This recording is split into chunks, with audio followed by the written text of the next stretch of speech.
Hi there, I am Simon Marshall. Today's session with the BD Roundtable is going to focus on CRM behaviors. We're going to focus on data. We're going to focus on people and systems and how these things work together. We're going to focus on social media as well. That sounds like a lot of things to focus on, but as per usual with Alexander Lowe, who's joining us today, we can cover a lot in 1 hour. I guarantee it as well.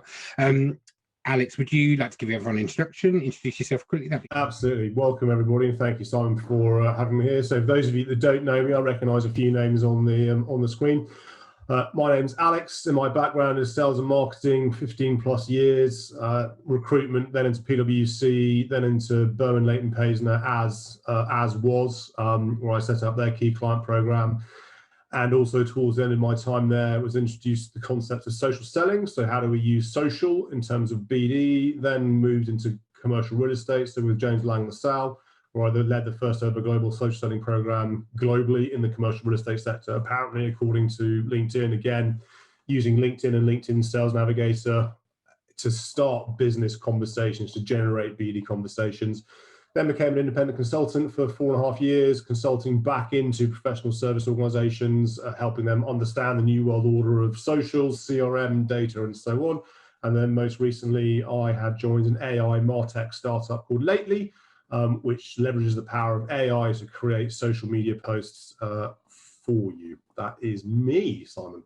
Good. Okay, I knew we'd cover a lot of ground in in 60 seconds as well. So that's a great start. Listen, I thought let's start out with quite an easy one, I suppose.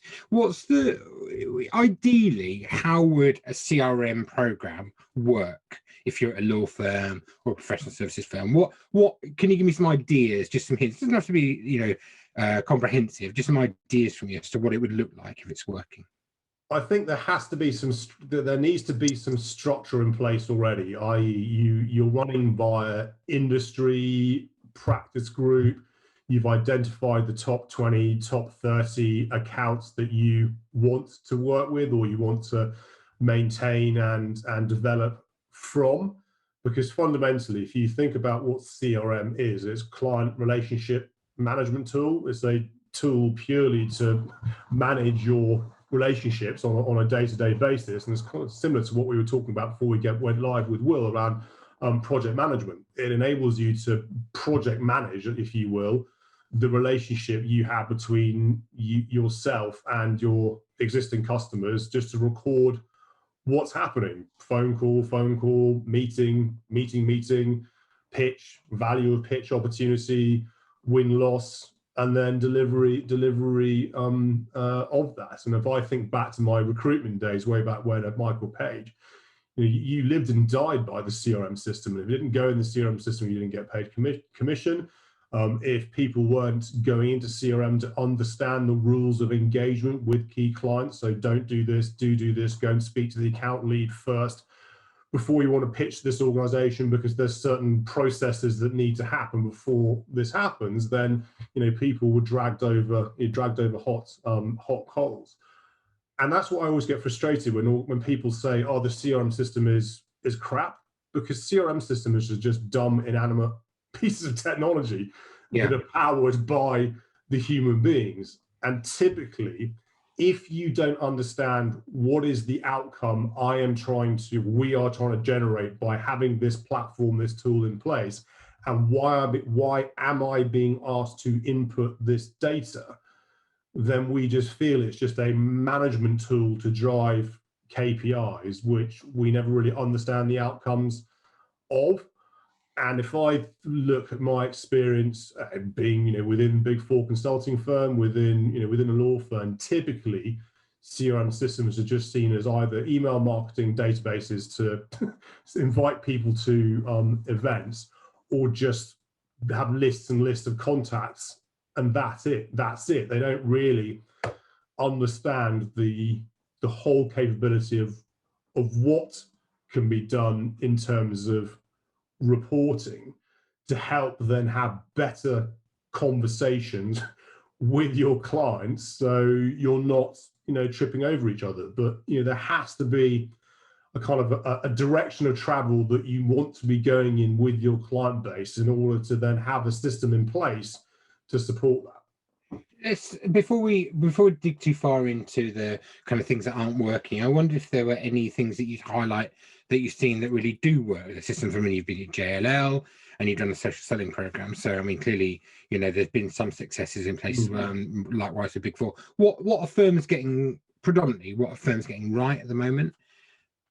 I think it's keeping it simple to start with, especially if you're thinking about a CRM refresh. You're moving from an old legacy system to a new system. You might be going to a new system all together. It's like it's keeping things simple, i.e. let the tool do what the tool is meant to do. So fundamentally, try and get as much out of the box capability and leave out of the box capability as you can, because when you start to try and tinker, and when you try and be all things to all people, hi Anand, that's when things start to get complicated. And when systems start becoming complicated, people just don't use it. And then it's around thinking about the outcomes. What am I trying to do and why?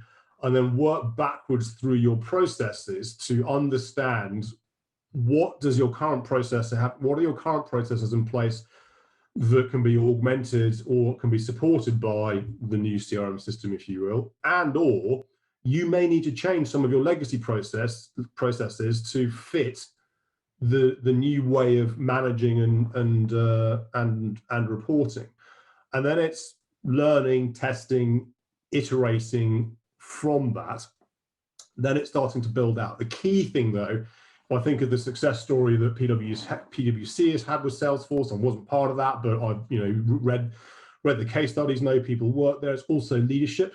So from the absolute top, managing partner, CEO, what have you, is leading from the front on this and telling everybody that if this is what we're going to be doing, and you're either kind of on board or not, and if you're not on board, we might have a problem further down the line in terms of your future tenure at this organization.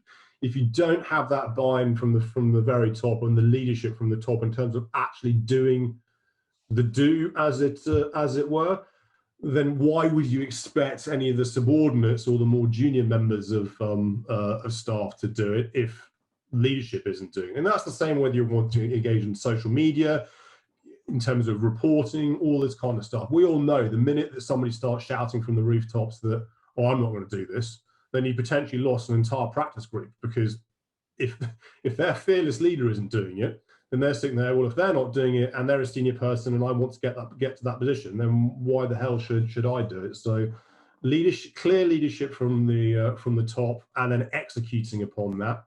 Communication. So communication to your staff members as to why this is being done, involving them. How often have we all been on the receiving end of a CRM project where the person that's actually using the tool or the platform was never consulted in terms of, well, how might you want to use it? Don't let IT lead it. The business needs to lead it, supported by obviously the IT function. And back to that legacy piece. Sometimes you may have to kind of break, but we've always done it this way, kind of syndrome, going, yeah, I know we've done it always in that way, but there's now a new, better, more effective way to do things. And here's the outcomes or the outputs that will generate. But in order for that to happen, you're going to have to do things a little differently. I wonder whether some of the issues that you've highlighted there can be traced back to, not having stuck to that mantra of people, process, and technology. And in a way, we've the things that I've seen where it doesn't work as well is that people aren't ready for a system. Like, we buy a system and then try and reverse engineer it so it doesn't work for everyone. But actually, if your people aren't ready to take on whatever's coming, as you said, end users have got to help scope it, and they've got to understand it, and they've got to understand what problems you're trying to solve with it as well. Any thoughts on that? Do you see it as something that works the wrong way around at the moment? I think absolutely. Again, it's not unique to legal. The legal industry is unique in terms of the behaviors and the way that clients are managed. So it's my client rather than the client of the firm. I don't want to share my relationships with anybody else in the firm because it's my client. And then we move into, there's no point even covering it in this session, but then how lawyers are KPI'd, how they're driven to achieve those outcomes. But then if I think back to my days at my BLP days, and this is 10 years ago now with Interaction, it was things like running basic meeting reports. So this then starts to come to kind of integration and workflow. If I think back then, all the individual had to do was tick a box in Outlook when they were booking the meeting in their calendar to record that meeting into Interaction. I could then run forward-looking meeting reports for the next 2 weeks or 4 weeks, which would be shared around every Monday morning with, hey, these are all the meetings we've got coming up with, say, clients. Who should buddy up? Who else is meeting these? Maybe you should go together rather than tripping up over each other or having back-to-back meetings. And what that started to do was drive better kind of cross relationships and hunting as a pack, if we're going to use that. But again, what was interesting is then the lead partner on that really liked that report because it kind of helped him understand who was doing BD and who was not doing BD at a partner level.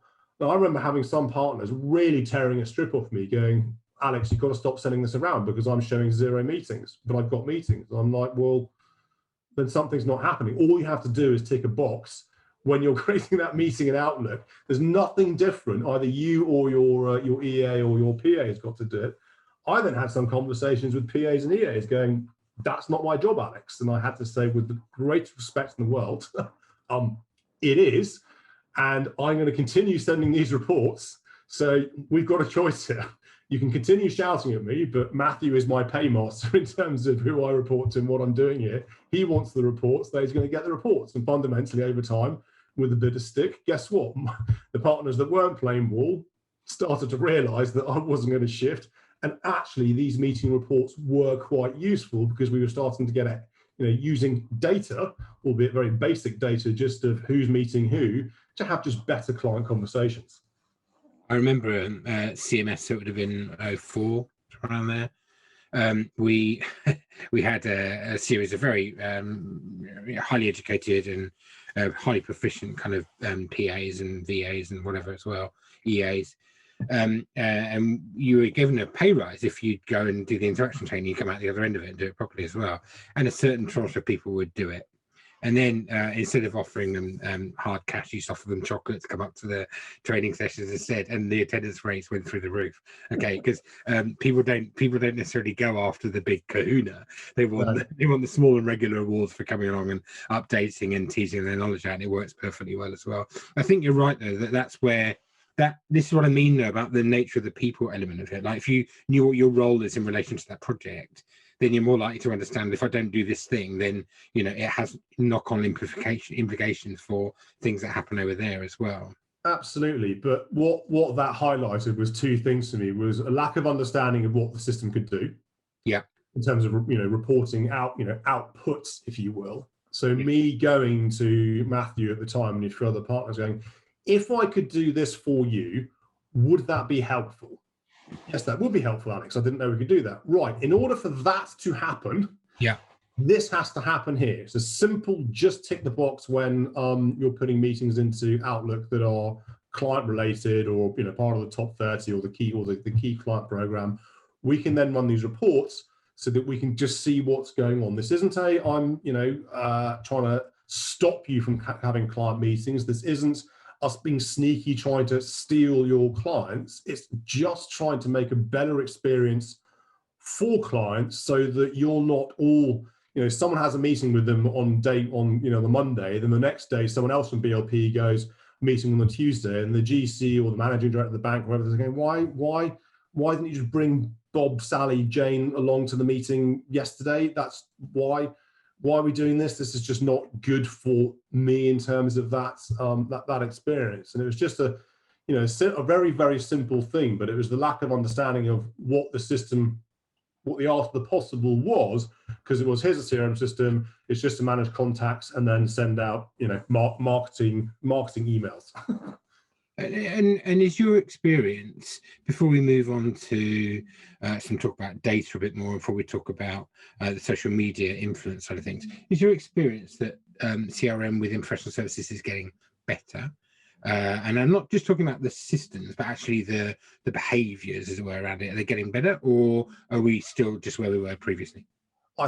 It feels like, to be honest, that if I speak to some of my former peers who are still in role, as it were, that things don't really seem to have moved on from when I was doing this, way back when.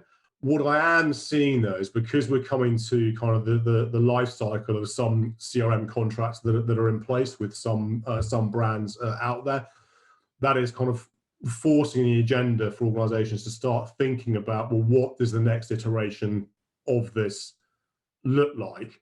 And of course, we know what's happened over the last 15 months or so in terms of the importance of clean data, the importance of understanding relationships in a virtual world. But if I look at it in terms of what I'm seeing in the SaaS tech space, they've almost gone too far in terms of there's too much technology layered on top, that again, the sales reps in those organizations are kind of spending more time inputting data than they are actually selling, because there's too much stuff. So we kind of need to find the balance. I think the interesting for me, though, is where we're going to start to see AI come into all of this, moving across, and again, that's across all industries, to free up lawyers' time to do what they should be doing, which are either executing or generating business. Then the BD and marketing teams are getting better reporting, better activity, better to then make better, more informed decisions. And that's when you look at the behemoths like Salesforce and Microsoft, who've got the computing power, the cloud power to start to generate that. I think it's really interesting times ahead of us on that. There's a worry, I think, on behalf of law firms, other professional services firms as well, around some of those AI tools, given the nature of and the confidential nature of a lot of their work as well, that they're worried about having a kind of organizational level kind of view as to what they're doing on the CRM side of things is a concern for them as well. Any thoughts on that? Yeah, it's always an interesting debate about what goes in the cloud and what doesn't go in the cloud. And I hear anecdotal stories that sometimes it's the cloud providers themselves that are telling law firms they don't want their data in the cloud. I think there has to be a bit of give and take in this. So sometimes it's, rather than just having default, we're not doing it, because that's what we've said for the last 10 years, is just start to think about, back to that understanding what the art of the possible is, because to be able to benefit from a lot of all of this, your data does need to be in the cloud. You do need to be able to have those, to ingest data so that these AI tools can work. But I do recognize that in some situations that stuff has to be locked down. It has to be on-prem in a highly secure environment. But I would suggest most clients' data, if we think what a CRM system is at a bare basic levels, is email, phone number, and then just activity. So what's happening in terms of activity with that, in terms of phone calls, meetings, marketing activity around events being marketed to, not exactly confidential per se, in terms of actual legal documentation of what's happening, in terms of actual matters that are being worked on. Okay,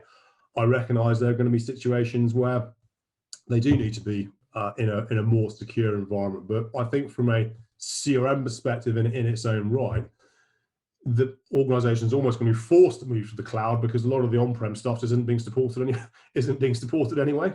No. On people and data, I just want to put those two things together for a minute as well. I mean, clearly what I do for a living is analyze lots of data out there in the world and see what it means for law firms. My sense is that there's just a huge skills gap at the moment.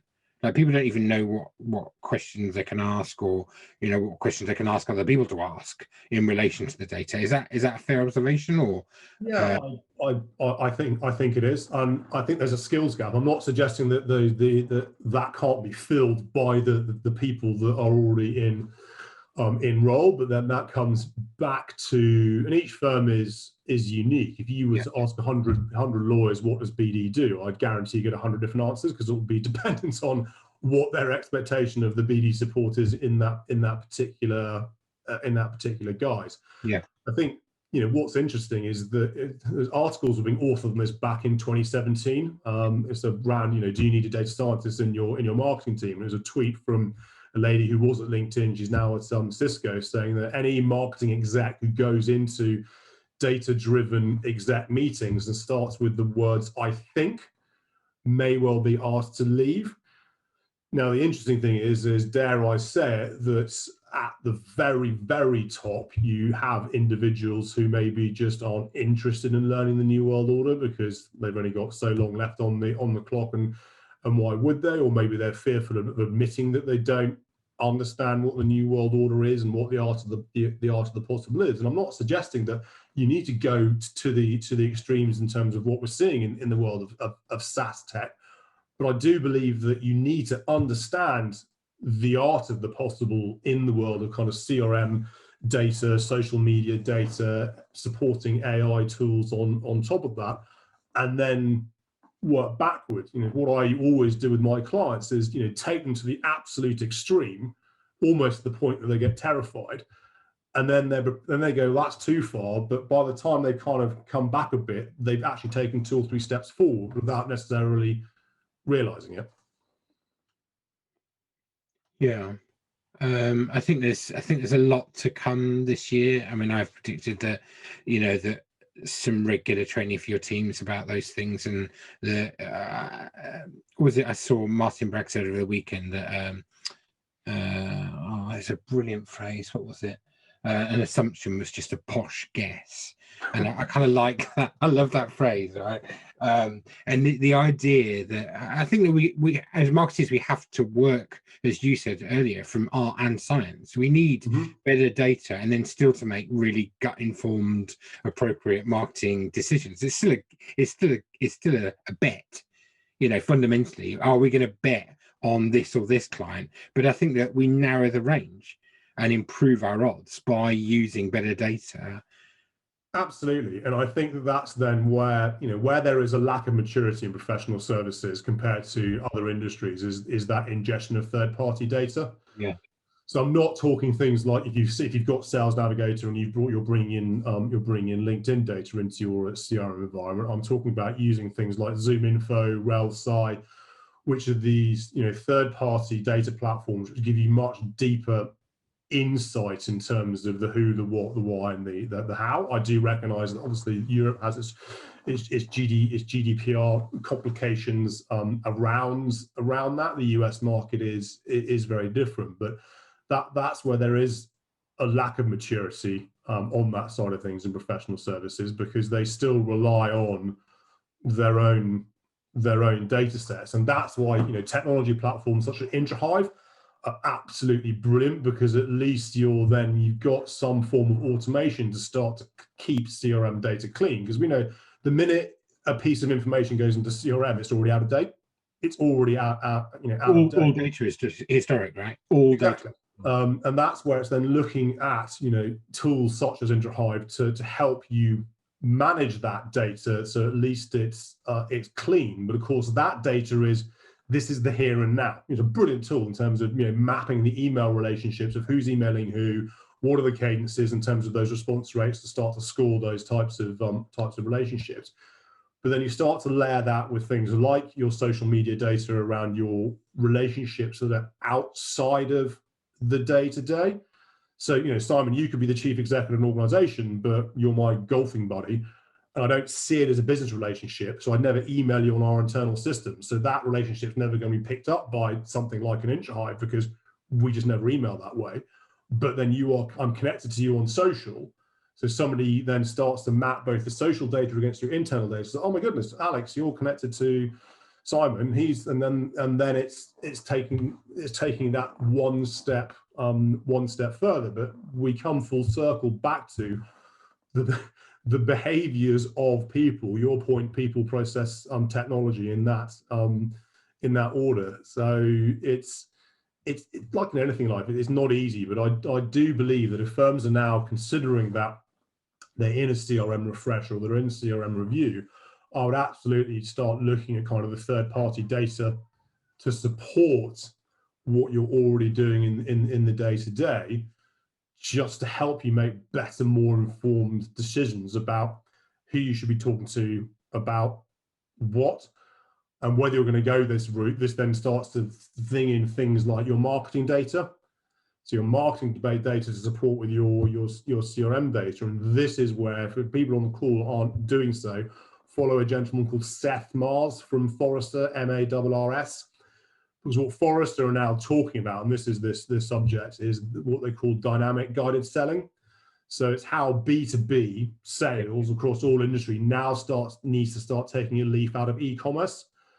So use multiple data points. Your sales teams, your marketing teams, your BD teams, your marketing teams now need to start talking to each other. I would say partners, BD and marketing now need to start talking to each other to start to make better decisions around what our marketing content should be, so that, and then what our messaging should be, our sales messaging should be. So then you're getting to the point where you move into the world of intent, and there's some crazy stuff happening in the world of intent data around, again, those third-party data sources, so that you're actually starting to get ahead of the conversation. You're going where the customer or the client or the prospect's going to be, not where they have come from.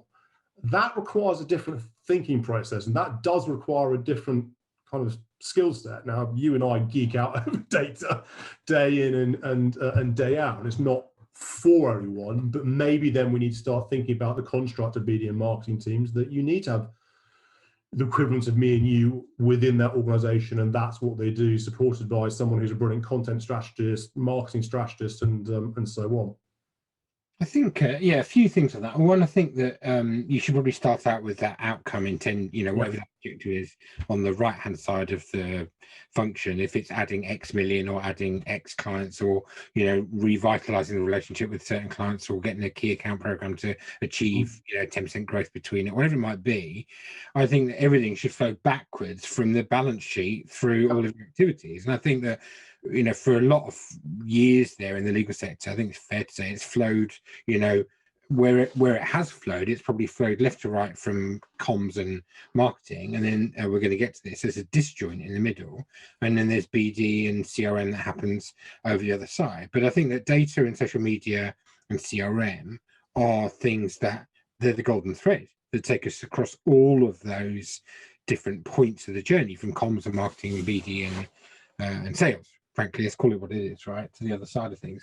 And I think the time has come to say we need joined up plans for each of those things we're doing, and even strangely that your joined up plans need to be joined up. So that there might be some seasonality to it. You might say, let's do this for a season, and if you're working as you do now more on the tech side of things, quite often you might do a geographical play for a bit. You might do a sector play for a bit, whatever it might be. And I think that if firms can start to think about that in terms of that a bit, in terms of how they're playing out their different threads of sales and marketing efforts. So here's my big contention. It'll be interesting to see if you agree with it. I think there's a schism regularly between marketing and BD teams. I don't think it's overstating it to say it's a schism, right? There's just a breakdown there. And I think I've been thought about this for a long time, and I might have said it on previous calls as well, but I think it's driven by one thing. The leader of the department will either be formally a marcoms person or a BD and salesperson, but they're very unlikely to have been both, right? And that's my experience, is they won't have done both sides. And so I wonder, on the people side, well, one, do you agree with me? Do you think there's anything in what I'm saying? Yes.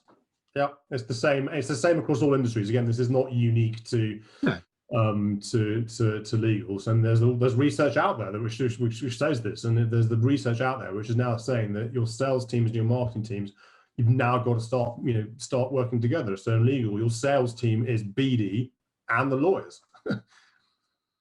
Yeah, and I think that but I think on the people side of things, if there's anything to happen in 2021, and I'd encourage all CMOs, whichever side you're from, please go and invest some time on the other side externally. I mean, with you, Alex, or with other people out there as well, are always willing to and interested to talk about their things and their preferences and how they see the world working. They'll shortcut, I think, a lot of time, but within their departments, I think, with your help, with my help, using CRM, using data, using social media, you can actually tie those two halves together. So the first step is to understand what's on the other side of the fence and what's really needed. And I think we need to see a bit more of that from firms. And then the other side, as I say, is to join it up and make sure that there are common objectives and campaigns that work across the teams. Absolutely, but I think it also, the challenge with professional services is, again, it's how revenue is attributed.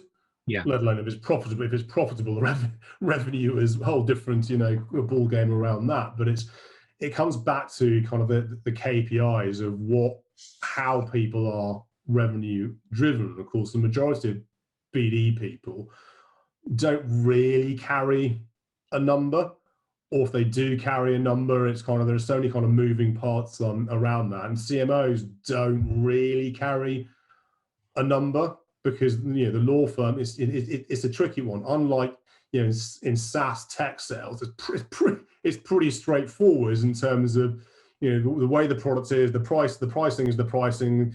As you obviously scale in the enterprise, it gets slightly different, but it's kind of input output. The more people you talk to, the more sales conversations you have, you can then start to kind of forecast more easily. In professional services, sometimes these deals are it's 18 months, it's a 3-year play to get some of the big stuff in. So it's not as kind of cut and dry as that. But yes, I would agree with you. Do you need a chief revenue officer, so a CRO, to sit alongside the CMO to drive more of those kind of that sales behavior? That then comes full circle though. If you've got better reporting, and this is what PwC was saying now, where they got Salesforce across the piece. For the first time, they now globally can see. I think it's not the first time now. I think they've had it for the best part of 12 months now, if not longer. But they're able to report globally on their clients in terms of pipeline management, revenue management, all that kind of stuff. But if you're not recording your pitches, if you're not recording the pitch value in that, if BD isn't then taking ownership in terms of weighted pitch. And I remember the arguments back at my BLP days, where someone would put in we've been invited to a panel, a panel tender. This is worth $1 million, and I say no, it's not. It's worth 0. No, it's worth $1 million. I said it's not. It's worth 0. All we're doing is winning the right to bid for work. Yeah. We could be on that panel and get zip. So you can't put $1 million against that panel bid, because it's just a panel bid. But again, the reason that the lawyer was doing that is because they wanted to have $1 million against their name for reporting upstream, and it wasn't really ever being challenged. So again, it's if I think back to my JLL days, when they did a very, very successful campaign for now with my me being a salesperson, thinking with my marketing hat on, I think it's 300,000 views or 500,000 views on this workplace video, and everyone was really excited about it in terms of it's brilliant, most viewed video in corporate real estate, awesome, congratulations. And me being me, the first thing I said, well, where are the leads? If we're supposed to be demonstrating this new product and this service we have, where's the inbound that these 500,000 views have created? And marketing went to me, oh, that's not what we're being tasked to do. It's just brand awareness. I'm like, okay, I get that that's important. But for me, in terms of the sales engine, that's a complete waste of time, to be honest. So it's that, to your point, it's need to talk to each other. Yes, brand visibility, of course, is critical, but why are we doing this? If it's just for vanity, if it's just for show, then in this day and age, especially in this virtual world we find ourselves in, that we've got to start thinking a little more strategically and tactically around this, I think. If there's one thing that's limitless within, law firms and other professional services, it's the desire to do, some marketing and BD stuff. And the only way, you're always going to have an over-demand supply of headcount. And one of the ways to manage that, I found, when I was working predominantly on the PR side, so a few years ago, would be to say, if the PR is not going to lead to revenue at the other end, if it's not joined up to the sales effort over there, then let's not do it. Yeah, and it changes. I know it's quite brave for it, because PR is normally driven purely by coverage, and that's fine. I can understand why you do that. But I'd say, well, look, if it's not driven by whatever the managing partner wants, or revenue, predominantly, then we haven't got the bandwidth to do things that aren't going to go anywhere as well. And I don't want any hit and hope things. Right. I think that's true of marketing. I think they can say the same in events. And what's happening next, right? Have you got a follow-up plan? If you haven't got a follow-up plan, then it's not. Where's it going? If it's not going anywhere, then let's not do it. 100%. We all see it, and again, this isn't bashing legal. It's not unique to the legal sector. But if you're going to create an event, what's the content that's come out of that event? How are you then leveraging that content, that conversation, to then keep the conversation going on online? Who's responsible for following up in terms of the event? What's that going to look like? How is that then being recorded to then make sure things are happening and then reported on if it's not happening, and so on? And I was speaking to a law firm who should remain nameless, but the emails they sent out over the last 12 months, the volumes, in the millions, is utterly insane. And yet the open rates are zip. So I'm not saying don't do email marketing. I fully admit, I know historically I've said don't do email marketing. It absolutely has its place, but start to use the data. Look at the unsubscribes, look at the open rates, look at the people that aren't doing anything, because you're just annoying them, and you're not the only law firm on the planet who is marketing to these people. So start to time your cadence by the cadence of other firms. It's just noise. It's things like, how sophisticated is your current website in terms of your domain sign, website visits, downloads. If you're starting to stitch up the social media aspect of things, so I posted this article on LinkedIn, this generated X number of views by these companies. If I have premium, I can now see who's looked at my profile. That's interesting. If you have Sales Navigator, you can get even more insight. How's that tie into what's happening with our website? Has anybody from that company visited the website? Have they downloaded everything? Have they signed up to an event? Start to signal something that might then be happening. Then if you start to layer the dreaded AI on all of this, I think from a CRM perspective, so I think it's Einstein in Salesforce, it's Microsoft Sales Insights on Dynamics, where these tools start to get to, is can start to predict when client relationships are tailing off. Yeah. Hey, nobody from your organization has contacted this organization in the last 6 weeks. Red flag. Maybe someone should do something. Now, it could be that they have been contacted, but behaviorally no one's recording this in the CRM system, but at least that's flagging. Or actually no one has contacted that organization, because what professional service firms are very guilty of is they're just chasing the deal. And if there's no deal to be had, then they don't. And when I was back in my PwC days, this is what sometimes we were told. You're brilliant when there's something to have, but then we don't hear from you for like 12 months. And then you only hear from me when there's something to have. Whereas Deloitte are brilliant at keeping in contact with us, even when there's no potential paid work. So why do you think Deloitte are getting it over PwC? Or why do you think A&O are getting it over CCs in terms of, because they're maintaining that relationship, which is our bit of the CRM, if you will, to help you maintain those conversations moving forward. And I think that needs to be part of the changing conversation internally about how that recognition that takes place, because partners doing that kind of work that isn't necessarily going to play off in a 3-month period, but might pay off in a 12-month period, need to be able to record the activity in a way that looks like, look, this is part of this part of the funnel. This is where we are with this one, right? They are, a lapsed client, as it were, but we are doing our best to remain front of mind so that we're on the short list when it comes to a bid later. It's perfectly valid work. It's just that it shouldn't be treated the same as, we're on this client's panel, and if we don't win this bid, then all of the effort we've done for the last 3 years is a bit wasted, as it were. And I think there needs to be nuance in how we record those behaviors and the understanding of the multipliers of what we need to do in terms of the volumes of each of those things as well. What's possible for a partner to do, how many relationships they should be looking after, not dozens and dozens, but actually 100 broadly, 12 here, and 2 on a day-to-day basis. I don't know, it seems to me that comes back to then I was saying at the very beginning, you need to have some kind of direction of travel and structure in place rather than just spray and pray, because spray and pray isn't going to help anybody.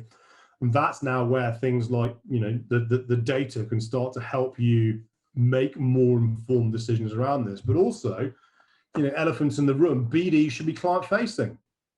That's why I joined BLP way back when, working for Dominic de Mariveles, because he's one of the very few firms that I interviewed with where they said, yeah, I want you in front of the clients, because to your point, Simon, absolutely right. You shouldn't necessarily have lawyers having kind of pointless meetings, whereas BD can go out and pick up the. It doesn't have to be face to face. It could be a telephone conversation. It could be just an update on something that's happened. It could be dropping a like on a social post. It could be retweeting something on Twitter at an individual level. Empower the BD team, business development, kind of clues in the title, right, to take some ownership of that and own some client relationships in a face-to-face world. And that's what the Big Four were very good at, and have been very good at, is that BD in Big Four typically, and I'm going to say it, they've all come from, the majority of them have come from a sales background.